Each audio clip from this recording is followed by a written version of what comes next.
Hey, welcome back to the shop. I've got something on the table right now that is a little bit interesting. Let's get started.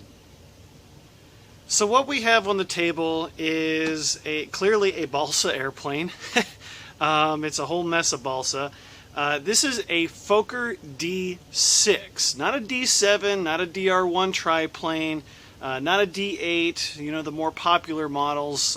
This is a Fokker D.VI.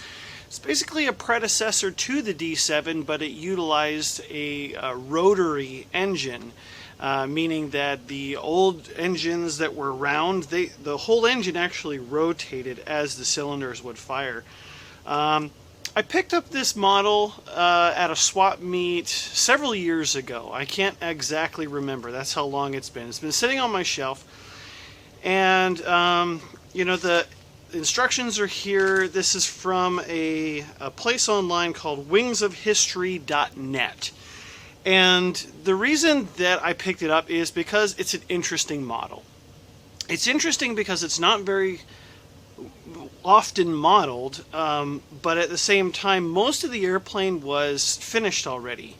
The elevator, the horizontal stabilizer, the rudder, the fuselage mostly was put together, save a couple pieces and some fit and finish things. The wings were mostly framed out, but there was some damage. The landing gear was only one of the sets of struts was put on, and it wasn't sheeted. There's a very top thin skin. So there's a lot of things about this that were not finished, and I want to go over what I've done to the airplane and then talk about why I didn't do any video on it. So first off, I want to talk about the manual. Okay, so the manual, if you've ever put together Legos, the manual pretty much reads just like a Lego manual, except it's very little detail. There are a lot of parts on some pages, and there are some things that are just not very clear. There are no written instructions. It's just a diagram with numbers and corresponding tables with the numbers and what those parts are. So the problem with that is that there's not a lot of instruction for a beginner kind of builder, and it's a little bit daunting. And part of the reason, I'll get into it now, that I didn't cover any of the building on this is because instructions like that and builds like these, they just go tremendously slow. The reason they go slow is because of being careful, and there are lots of little things that you have to do that sort of make up the build, and there are a lot of repetitious things. So one thing I do want to point out on the wings, so this is the bottom wing, being a biplane, it's a bottom wing. The wings did not come pre-put together. They were mostly framed out, but the center spar had not yet been installed. These two inner ribs, those were also not glued in place so that you could have room to maneuver the laminated ply spar in both locations as you would glue it. One of the things that I had to really think hard and figure out was the strut attachment points. So with the kit included a whole bunch of these pre-punched out metal pieces. So the metal pieces came in a bag all together, and they're all different sizes and shapes, and they came with corresponding laser cut templates that had holes in them. These are laser cut. And the idea is that you would drill holes into the metal pieces per the jig of the ply frame that was included. The other thing that is not included is in some of these, like on the wings, these had to be bent. So I didn't know exactly how much to bend them.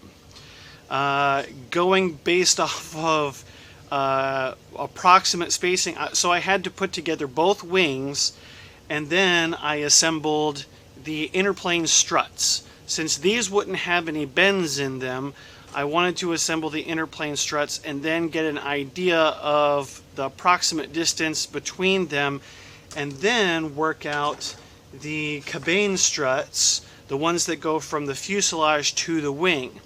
From there, I was able to guesstimate around 1 centimeter of a bend, and that's what you can see here. So there's a bend of 1 centimeter on the end of each of these plates, so they didn't come pre-bent. And then how do you affix that to the wing? One of the things that I haven't talked about in building on my channel before is a lot of these kinds of old school techniques, and this is one of them. What you do is you take thread and you wrap it around the part that you're going to hold in place, and then you soak the whole thread with thin CA, and it just soaks right in and it hardens right up, and it's really, really strong. So that's what I did. I did not use regular sewing thread, although you probably could. I have high test fishing line that's nylon and braided, so I knew that that would absorb the CA as well based on other projects that I've done. So that's what I utilized here, and these are very, very strong. On top of that, I had to install the aileron servos. It's on the top wing, and the pockets for the aileron servos, there's no instructions, again, on how to install the ailerons. There's also no aileron covers included in the kit, so I had to make those. I had to make mounting points for the servos. You know, all of these little teeny tiny details that I had to do on both sides. Moving on from there, you know, the fuselage, there was a sequence of things I had to get done. You know, I'm going through the plans and just doing little check marks. Yes, this part is installed. Yes, this part is installed. Circle it. This part I need to install. So putting it all together and then dry fitting everything and making sure the alignment is good. The thing about this airplane is everything almost is made out of plywood. It's insane. This is such a stout model, and generally you don't want a biplane like this to have anything in the tail section made out of plywood because it's so heavy. The front end of it is made up of many, many laminations of ply. It's clearly meant for a gas engine. And what I was able to do is use my usual Great Plains medium-sized motor mount and a brushless motor and dry fit everything together, and the center of gravity is pretty much spot on. That will clearly change once I cover everything. I had to assemble the wheels. These tires are actually like fuel tubing, and they have little inserts at the joint and they just slide right off. None of the strut angles are defined. So, you know, this bent piece here, that angle is not defined. The angles here where it fits into the fuselage, that's not defined in the plans. So I had to bend a little bit, check, bend a little bit more, check, do a little bit, lots of fit and finish work with all of these struts and the landing gear. The landing gear took a long time as well because some of these blocks that hold the landing gear, there's a little bit of rake and just lots of really awkward angles. And this is the landing gear was put together with this threaded rod. It's all through the whole thing. There's bolts on the bottom that are thread in, and there's bolts here, and the whole assembly is with this threaded rod. And every time I would make a harsh angle, it would break. So I had to work with the material to understand how it worked, because if I had my pliers too close together and tried to do a really tight radius, it would break. So moving the pliers apart, not as tight of a radius, it would work, but again, the fit and finish, in the radius I had to use my Dremel to shave some out to accommodate that radius so that these would fit flush in the fuselage.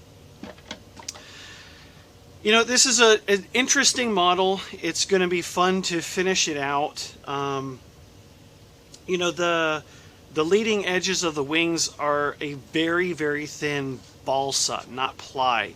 It's about as thick as my 1/64 inch ply that I have on hand.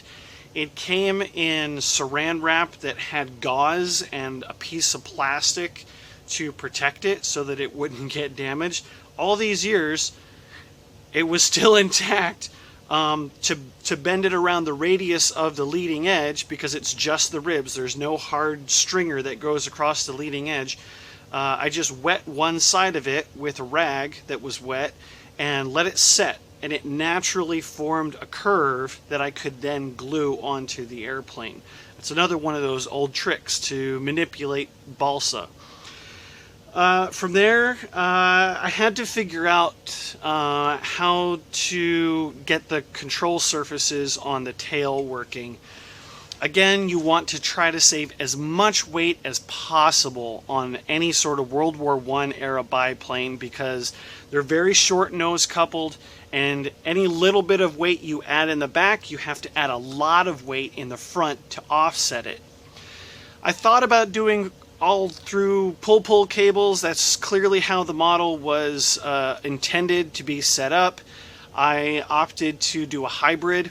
The elevator is using a push rod, one clevis here, and I had this piece of plastic here that's like a fairing for the hole where it goes through. And then I did do pull cables on the rudder. Since that was much more accessible. The reason that I didn't do the pull on the elevators is on the full scale, the elevator cable that's on the top goes through the horizontal stabilizer. So it's much more complicated to put together, and I didn't want to mess with that. The compromise that I made there with the push rod is that the push rod for the elevator is a carbon fiber tube. It's very lightweight. And I cut a control rod in half, well, not exactly in half, but long enough so that I could have this long piece here to extend out and connect to the elevator.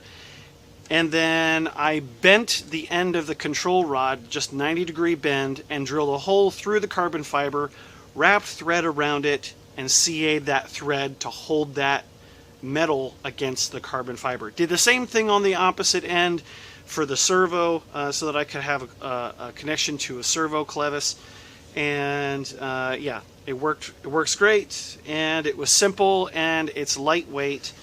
It's working.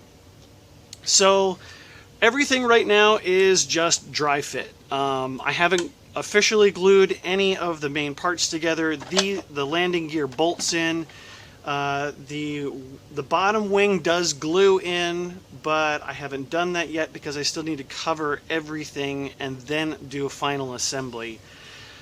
The last thing that I haven't done on the airplane is the turtle deck on the front. Well, whatever it's called. The main forward deck. I'm not going to install any guns on this airplane.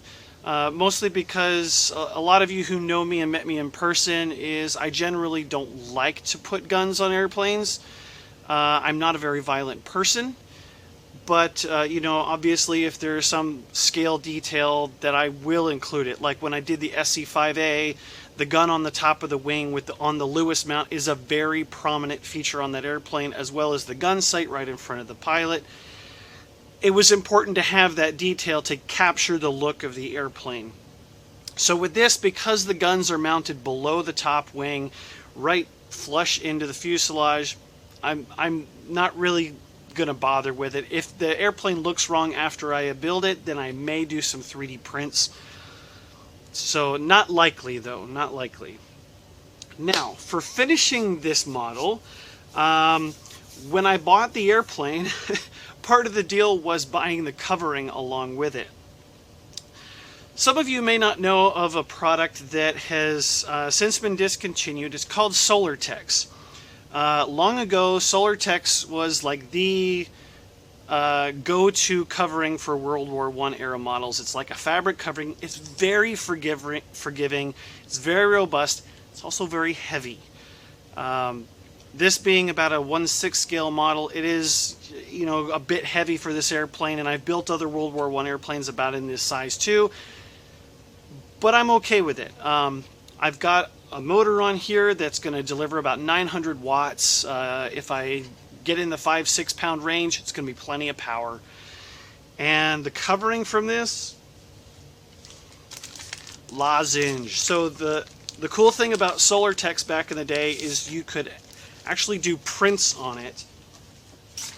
So the Solartex comes with an inkjet printed lozenge pattern that is scale for this size airplane, which is super, super cool, and this is very hard to find. It was also very expensive. When I talked to the guy, I was like, maybe I don't want the lozenge pattern covering. He's like, no, you want the lozenge pattern covering. But he was going to sell me the airplane without the covering for $40 less. That was a bargain for 2 rolls of the lozenge printed covering. Altogether, I think, if I recall correctly, I picked up the kit with the covering for about it's like $125, $150. I can't remember exactly how much, but somewhere in there. And I think it's worth it. This is a very sound model, very unique model. The kit is from a company called wingsofhistory.net. Website no longer exists, so I had to use the Wayback Machine. Google that. You can find little image imprints of websites that have gone away, and it's like an internet archive. So I was able to find the airplane on the website that was archived, but again, very little information. I have no idea what the throws are. I have no idea where the center of gravity is, but I know that it's supposed to be roughly 5 pounds all up weight. So with that, the next steps are going to be to start doing covering. I've got to cover the wheels. I'm going to use Solartex for that, some leftover Solartex from another project. And I'm going to be using a combination of the lozenge print pattern and Solartex on the fuselage. Mostly I need to focus the lozenge print pattern on the wings, because that is going to be the most critical area to use that. Anything left over I can sort of manipulate. There are a lot of different reference photos online about this particular subject. And, pilots personalize their airplanes. So I'm going to do as much as I can with the lozenge pattern, make it look as period correct as I possibly can.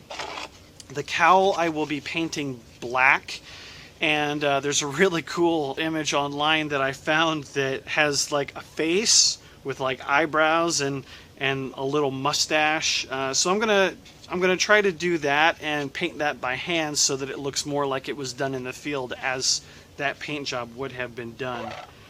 So for power, I'm using an old motor that I've got. It's a 46 size, so it's like 670 kV, Exceed RC Monster Power 46, something like that. It's been a very reliable motor over the years. I've had to replace bearings on it. It still runs fine. I'm using a YEP 80 amp ESC that has a built-in BEC. I'll be running this on 4-cell. And the prop I will be using is an old Zor prop that I have. I love this prop. It's beautiful, and I think it will fit the front of this airplane very, very nicely. 4-cell 5000, mostly because I'm going to need the weight up front.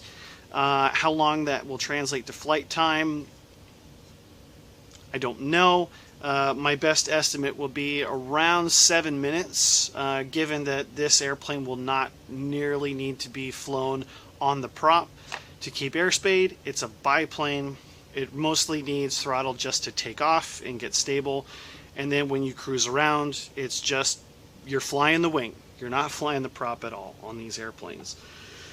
So I'm looking forward to it. It's been a complicated hour here, hour there. It has the potential to be a fantastically scale model, but I didn't want to do that. I just wanted to put it together and see it finally fly. And I think it's going to look pretty great when it's done. If you got any questions, leave them in the comments section below. I have been teasing a little bit of this project on my Instagram channel, so make sure that you're subscribing there so you get all the up-to-date stuff on what I'm working on in the shop. And until next time, I'm going to continue working on this flying work of art.